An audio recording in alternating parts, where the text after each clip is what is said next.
Hello বন্ধুরা, আজকেও চলে আসলাম আরেকটি ছবি নিয়ে। আজকের বিষয় হচ্ছে আপেল।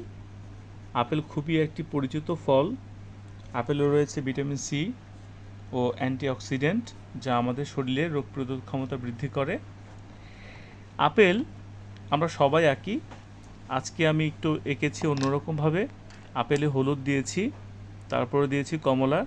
হলুদ এবং কমলা একটা কম্বিনেশন হয়েছে। তারপরে দিয়েছি লাল, আর শেষে দিয়েছি খয়েরি। যেদিকে সূর্যের আলো কম পড়বে সেদিকে আমাদের একটু ছায়া দিতে হবে, তাই খয়েরি দিয়েছি। তারপরে দেখো, আরেকটি অংশ রয়েছে আপেলের, অর্ধেক অংশ, যেখানে ভিতরের অংশটুকু সাদা। সেখানে আমরা খুব একটা বেশি রং দেব না।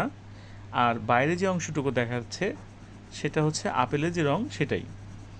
আর নিচের দিকে একটু পেন্সিলের ঘষাঘষি করে একটু ছায়া দিয়ে দিয়েছি, যা দেখতে ভালো লাগবে এবং একটা স্থায়িত্ব বোঝাবে। তো ঠিক আছে, আজকে এ পর্যন্তই। সবাই ভালো থেকো।